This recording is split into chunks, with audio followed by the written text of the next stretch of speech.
Pensemos en esto por un momento. Del pizarrón y la tiza a la netbook en el pupitre, el aula en Argentina cambió y mucho. Pero, ¿qué hay detrás de todos esos cambios? Bueno, en gran parte son leyes. Leyes que marcaron épocas enteras. Hoy vamos a hacer un viaje para desentrañar cuáles fueron esas normas clave y cómo definieron la educación a lo largo de más de un siglo. Así que la pregunta que nos va a guiar es bastante directa. ¿Qué leyes construyeron la escuela argentina tal como la conocemos? ¿Cuáles son, en definitiva, los cimientos legales de la educación que tenemos hoy? Para entenderlo, vamos a hacer un recorrido cronológico. Miren, vamos a empezar con la ley que, digamos, lo inició todo, la 1420. De ahí damos un salto a la polémica transformación de los años 90. Después nos metemos a ver cómo se reconstruyó el sistema después de la crisis del 2001 y cómo se ampliaron derechos ya en la era digital. Y para cerrar, la gran pregunta: ¿qué queda de todo esto en las aulas hoy? Bueno, arranquemos por el principio de todo. Nos vamos a 1884, en plena presidencia de Roca. Hay que imaginar el contexto. Un país que se está consolidando, que está recibiendo a millones de inmigrantes. Y en ese momento nace una ley que va a ser la piedra angular de todo el sistema, la Ley 1420. Pero ojo, fue mucho más que una simple norma educativa. Fue, en realidad, una herramienta para forjar una identidad nacional. Y acá está, de verdad, el corazón de esta ley. Esto es lo que la hizo tan revolucionaria para la época. Estableció que la educación tenía que ser gratuita para que todos pudieran acceder, obligatoria para que nadie se quedara fuera, y laica, un punto que, créanme, fue súper debatido en su momento, porque separaba la religión de la escuela. Y no solo eso, también la organizó por grados y la hizo mixta, algo que no era para nada común, niños y niñas juntos en la misma aula. Y miren, la misión de la ley queda clarísima en su primer artículo. El objetivo no era solo, digamos, enseñar a leer y escribir. No, la idea era, y cito, favorecer el desarrollo moral, intelectual y físico. Dicho de otra forma, se buscaba formar ciudadanos para esa nación que recién se estaba construyendo. Claro, la ley también fijó qué se iba a enseñar, un currículo obligatorio. Y es acá donde vemos un reflejo perfecto de la mentalidad de la época. Porque a ver, ¿qué pasaba? A las niñas se les enseñaba labores de manos y economía doméstica. Para el hogar, claro. Mientras que a los varones, bueno, a ellos se les daba instrucción en ejercicios militares y agricultura. Dos caminos totalmente distintos, dos destinos sociales que ya se marcaban desde la escuela. Ok, ahora damos un salto enorme en el tiempo. Nos vamos directo a los años 90, presidencia de Menem. En esta década el sistema educativo vive un cambio, pero radical. Fue una reforma súper profunda que buscaba, en teoría, modernizar y expandir la educación, pero lo hacía sobre bases totalmente nuevas. Y el cambio más grande de todos fue, sin duda, la descentralización. Fíjense en la comparación. Pasamos de un modelo donde el Estado Nacional lo controlaba todo, a uno donde la responsabilidad de las escuelas se transfirió a las provincias. ¿Qué significó esto en la práctica?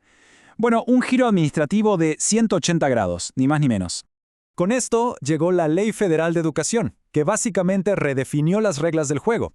Por un lado, extendió la escolaridad obligatoria a 10 años. Pero, claro, al descentralizar todo, surgía una pregunta. ¿Cómo mantenemos la cohesión? Bueno, para eso se crearon los contenidos básicos comunes y un sistema nacional para evaluar la calidad. Y además, para intentar compensar las desigualdades, nacieron políticas como el Plan Social Educativo. Y con esto llegamos a un momento bisagra, un verdadero punto de inflexión. Estamos hablando de la crisis del 2001.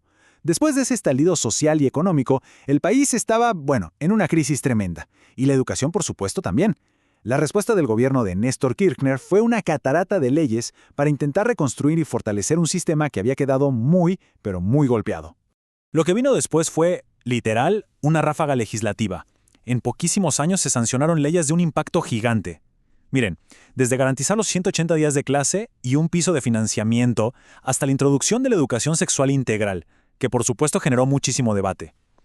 Todo esto culminó con una nueva ley de educación nacional, lo que demuestra la urgencia que había por recuperar el sistema. Uno de los primeros objetivos fue claro, poner un piso común para todos. Para tratar de terminar con las enormes desigualdades que había entre provincias, la ley dijo, de ahora en más, un mínimo de 180 días de clase efectivos en todo el país. Una medida que suena simple, ¿no?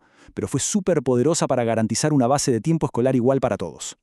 Pero claro, todas estas reformas necesitan plata, ¿no? Y por eso, la Ley de Financiamiento Educativo fue un hito total. ¿Qué hizo? Estableció el objetivo de invertir el 6% del PBI en educación. Esto fue, en su momento, un compromiso financiero enorme, sin precedentes, para poder sostener toda esta reconstrucción del sistema. Bien, avanzamos un poco más y entramos en la etapa de la presidencia de Cristina Fernández de Kirchner. Este fue un periodo donde el concepto de inclusión social se puso en el centro de casi todas las políticas públicas, y esto tuvo un impacto súper directo y muy visible en las escuelas. Quizás la política más conocida de esta época fue la Asignación Universal por Hijo, la AUH. Y es fundamental para entender la educación de esos años porque no era solo una ayuda económica. Para poder cobrarla, las familias tenían que presentar los certificados de que los chicos iban a la escuela. O sea, una forma muy directa de incentivar la permanencia en el sistema educativo.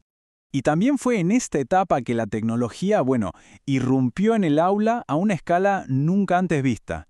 Hablamos del programa Conectar Igualdad. Fue un plan súper ambicioso que le entregó una netbook a cada estudiante y docente de secundaria pública. El objetivo de fondo no era solo dar una compu, sino intentar achicar la brecha digital y democratizar el acceso al conocimiento. Siguiendo con esta misma línea de ampliar derechos, la Ley de Educación Nacional del 2006 hizo algo importantísimo. Extendió la escolaridad obligatoria a 13 años. Esto es, desde la sala de 5 hasta que se termine el secundario. Y ojo, esto no fue solo un cambio de números, fue una redefinición total de lo que el Estado se comprometía a garantizar como camino educativo para cada persona. Bueno, acabamos de hacer un viaje de más de un siglo a través de leyes, decretos, cambios de paradigma, pero la pregunta final, la que importa, es ¿y qué queda de todo esto hoy? ¿Cómo se traduce toda esta historia en el día a día de un aula cualquiera en Argentina? Hay una idea que lo resume todo a la perfección. Las grandes leyes nacionales no son letra muerta. Para nada. Se viven, se sienten todos los días en el aula. Piensen en la gratuidad, en la obligatoriedad del secundario, en la netbook sobre el pupitre. Cada una de esas políticas dejó una marca, una huella que todavía hoy está presente. Y con esto cerramos, pero dejamos una pregunta abierta para pensar. De toda esta historia que recorrimos, desde la vieja Ley 1420 hasta Conectar Igualdad, ¿qué políticas se ven realmente vivas en las escuelas hoy? ¿Cuál es el legado que de verdad define la experiencia de aprender y de enseñar en el presente? La reflexión queda ahí, flotando. Gracias por habernos acompañado en este recorrido.